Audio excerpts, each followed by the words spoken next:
ADGP Kalpana Naik கொடுத்திருந்த அந்த புகார் உண்மை இல்லை என்று தேர்வாணையம், சீருடை பணியாளர் தேர்வாணையம் தற்போது ஒரு தகவலை வெளியிட்டிருக்கிறது.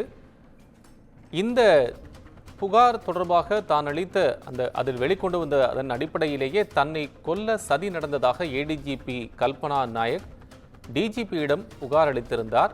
இதில் விசாரித்து தற்போது அதுவும் அந்த தகவலும் வெளிவந்திருக்கக்கூடிய சூழ்நிலையில் ஏடிஜிபி கொடுத்திருந்த புகாரே உண்மை இல்லை என்று தற்போது தேர்வாணையம் ஒரு புதிய தகவலை வெளியிட்டிருக்கிறது. விவரங்களுடன் செய்தியாளர் சுப்பிரமணியன் இணைப்பில். உங்கள் விவரம். ஏடிஜிபி கல்பனா நாயக் ஒரு குற்றச்சாட்டை முன்வைத்திருந்தார். குறிப்பாக தனது அலுவலகத்தில் நடந்த தீ விபத்து தன்னை கொல்வதற்கான சதி செயல் என்று அவர் குற்றச்சாட்டை வைத்திருந்தார். அது தொடர்பாக புகாரும் அளிக்கப்பட்டிருந்தது.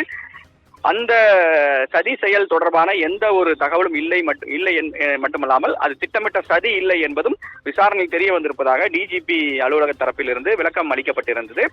தற்போது தமிழ்நாடு சீருடை பணியாளர் தேர்வாணையத்தின் சார்பில் ஒரு விளக்கம் ஒன்று அளிக்கப்பட்டிருக்கிறது.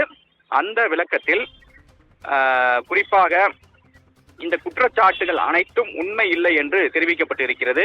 அது மட்டுமல்லாமல் சில நீதிமன்ற உத்தரவுகளை மேற்கோள் காட்டியும் அந்த செய்தி குறிப்பு என்பது இடம்பெற்றிருக்கிறது.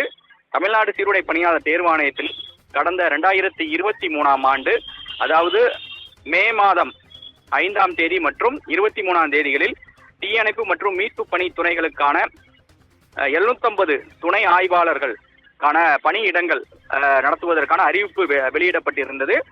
அது தொடர்பாக இறுதி தற்காலிக தேர்வு பட்டியலை எதிர்த்து சென்னை உயர்நீதிமன்றத்தில் வழக்கு ஒன்று தொடரப்பட்டிருந்தது. இடஒதுக்கீட்டை எதிர்த்து ரிட் மனு தாக்கலும் செய்யப்பட்டிருந்தது. அந்த வழக்கு உயர்நீதிமன்றத்தில் நடந்தது. அது மட்டுமல்லாமல் அதில் பல்வேறு உத்தரவுகளும் பிறப்பிக்கப்பட்டிருந்தது. அந்த உத்தரவின் அடிப்படையில் அந்த இடஒதுக்கீடு விஷயத்தில் திருத்தம் செய்யப்பட்டு அதன் பிறகு அதனை ஆன்லைனில் பதிவேற்றம் செய்யப்பட்டதாக தெரிவிக்கப்பட்டிருக்கிறது.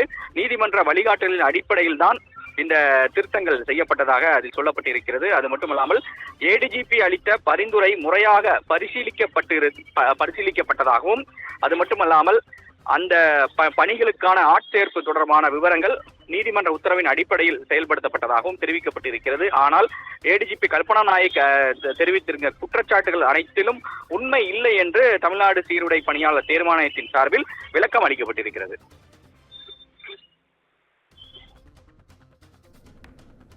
அண்மை விவரங்களுக்கு நன்றி.